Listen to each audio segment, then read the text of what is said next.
Hello बच्चों, हमने पिछली कुछ क्लासेस में कंज्यूमर बिहेवियर यानी कि उपभोक्ता के व्यवहार के बारे में पढ़ा।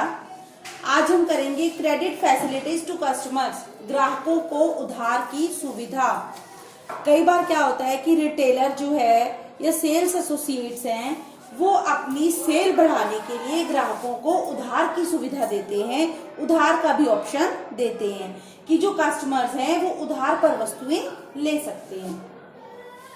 परंतु सभी कस्टमर्स को उधार नहीं दी जा सकती, क्योंकि बहुत से कस्टमर्स ऐसे होते हैं जो उधार ले जाएं तो हो सकता है वो वापस ना करें। तो जो रिटेलर है उसको क्रेडिट फैसिलिटी यानी कि उधार की सुविधा सोच समझ कर देनी चाहिए। ग्राहक के बारे में पूरी जानकारी लेकर ही उसको उधार की सुविधा देनी चाहिए। तो एक रिटेलर को कस्टमर को क्रेडिट देने से पहले, उधार देने से पहले क्या करना चाहिए? फॉर्म फिल करा लेना चाहिए जिसमें कस्टमर की सारी जानकारी हो कि वो क्या काम करता है, उसकी कितनी आय है, कहाँ रहता है, उसका फोन नंबर, उसकी ईमेल आईडी, उसका एड्रेस, तो सब कुछ एक फॉर्म में फिल करा लेना चाहिए जिससे कि रिटेलर को कस्टमर की सारी जानकारी पता लग सके कि वो कितनी आय है, कहाँ रहता है और उसका फोन नंबर, जिससे कि बाद में उससे उधार लेने में किसी प्रकार की कोई परेशानी ना हो। नेक्स्ट है गारंटी। अगर आप कस्टमर को अच्छे से नहीं जानते तो उसे उधार सीधा नहीं देना चाहिए, किसी की गारंटी लेनी चाहिए। जैसे कि गारंटी क्या होती है कि एक व्यक्ति जो गारंटर बनता है वो जो आपको अच्छे से जानता है वो गारंटर बनता है, और वो क्या बोलता है कि अगर वो व्यक्ति जिसको आप उधार दे रहे हैं वो पैसे नहीं देगा तो उसकी जगह पर जो गारंटर है वो पैसे पे करेगा। तो किसी ना किसी व्यक्ति की गारंटी ले लेनी चाहिए। नेक्स्ट है मार्केट पोजीशन, बाजार में स्थिति। कस्टमर को उधार देने से पहले उसकी बाजार में स्थिति का पता लगाना चाहिए कि उस व्यक्ति की बाजार में क्या पोजीशन है, क्या इमेज है। क्या वो कस्टमर ऐसा तो नहीं है कि हर एक स्टोर से उधार ले लेता है और कभी वापस ही नहीं करता। अगर उसने 10 स्टोर से पहले उधार लिया है और वो वापस नहीं किया तो वो आपको भी वापस नहीं करेगा। तो उसको उधार देने से पहले उसकी मार्केट में कैसी इमेज है, कैसी स्थिति है, पोजीशन है, उसका पता लगा लेना चाहिए। नेक्स्ट बैंक इंफॉर्मेशन, बैंक जानकारी। कस्टमर की बैंक जानकारी भी होनी चाहिए आपके पास कि कस्टमर के अकाउंट में कितने पैसे हैं, वो क्या काम करता है, क्या उसके बैंक में इतना क्रेडिट है या कभी इतना पैसा आता है कि वो आपके जो उधार है उसको चुका सके। नेक्स्ट है रेटिंग एजेंसी। अगर आप बड़ी बड़ी कंपनीज के साथ डील करते हैं तो मान लो कि कोई व्यक्ति है जो किसी कंपनी को, किसी निर्माता को सेल करता है, तो ऐसी बड़ी कंपनीज की रेटिंग एजेंसी रेटिंग करती है।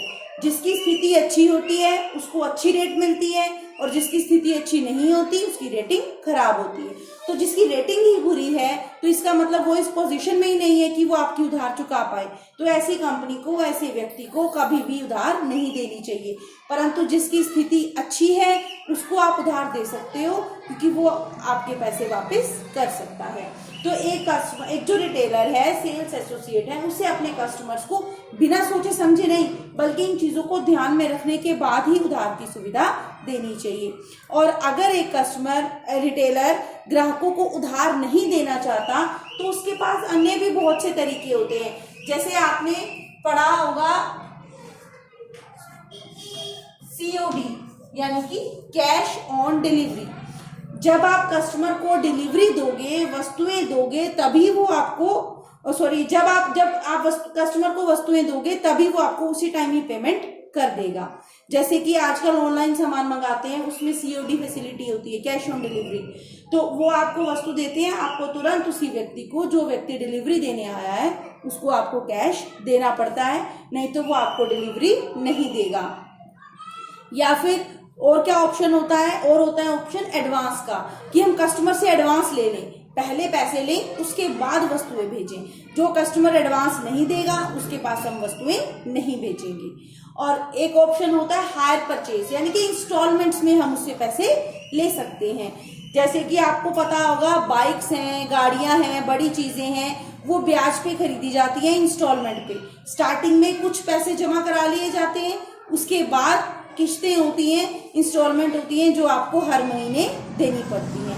तो उधार की सुविधा भी सोच समझ के लेनी चाहिए। अगर नहीं देना चाहते तो कैश ऑन डिलीवरी का ऑप्शन है, या एडवांस पेमेंट लेने का ऑप्शन है, या फिर इंस्टॉलमेंट का यानी कि किस्तों पर वस्तु आप बेच सकते हो। उम्मीद है आपको ये समझ में आया होगा और आज आपका यहाँ पे फर्स्ट यूनिट कंप्लीट होता है। Thank you.